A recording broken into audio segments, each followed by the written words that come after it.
Hej, me qenë se sot në Vlorë protestohet edhe i kam ndjekur me shumë vëmendje protestat në qytetin tim të lindjes dhe kam një keqardhje shpirtërore për çfarë po ndodh atje, sepse në fakt pushtimet sot moderne politika diplomatike ndërkombëtare njeh pushtimin përmes shumave të mëdha të parave, trastave të parave. Kjo është ta mbash mirë me vendasit, por dhe ndërkohë t'i vësh ata në dispozicionin të duke i pushtuar nëpërmjet investimeve strategjike. Tani, para 60, 70, 80 vitesh, komuniteti tyre në Gjermani, këtu në qendër të Europës, në zemër të Europës, në bëhet fjalë për vitet 1850, e kishin thuajse pushtuar Gjermanin, këta komuniteti tyre, se s'do të përmend emrat për shumë arsye, pasi holograma e Facebookut, të cilin ata e zotrojnë, normalisht në momentin që përdor fjalët të tyre ta bllokon. Në vitet 1850 ata përbonin rreth 2% të popullsisë gjermane. Bëhet fjalë për 60 milion gjerman në atë kohë dhe 500.000 race tyre në atë kohë në Gjermani. Çfarë ndodhi?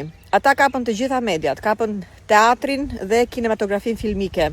Ata kontrollonin 70% të gjykatave të Gjermanisë, të gjyqtarëve, kontrollonin pjesën më të madhe të bankave gjermane dhe falimentuan tregun financiar gjerman duke nxjerrë të papunë 6 milion gjerman. Prandaj edhe ai që erdhi më pas në pushtet në 1940 në Gjermani, pra për të mos i përmendur emrin, ndërmori masa represive, reprezalje ndaj tyre duke vrarë 6 milion prej tyre, duke i bërë sapun, siç thon ata, sepse nxori të papun 6 milion gjerman. Pra për të hakmarrë për 6 milion gjerman, vrau 6 milion prej tyre.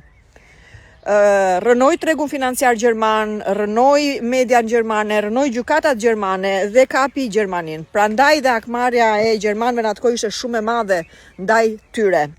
Ata i zbuan deri në ekstrem me masa çnjerëzore. Sigurisht që nuk është koha për këto gjëra, por shikoni pak mënyrën se si u sollën gjermanët ndaj një komuniteti, një përqindje shumë të vogël që kërkoi të drejtonte jetën ekonomike dhe politike në Gjermani. Ndërsa ne, bëhet fjalë gjithmonë para 100 vjetëve, ndërsa ne sot, në kohë moderne ku dhe shkalla e informacionit është shumë e madhe dhe njeriu priret që të kuptojë akoma dhe më shumë se sa 100 vjet përpara, ne i sjellim në Shqipëri nëpërmjet investimeve strategjike. Është një pushtim paqësor, mirëkuptues nga të dy palët nëpërmjet thasëve të parave.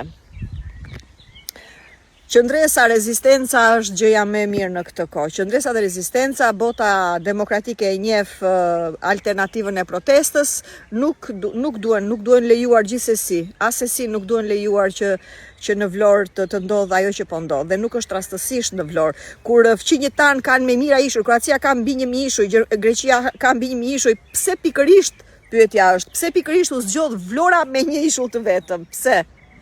Se na duan qaq shumë sa të na zhvillojnë ekonomikisht. As ishin këta që të bërë në 97-ën. As ishin këta që kanë bërë të gjitha të zezat e Shqipërisë në 100 vjet.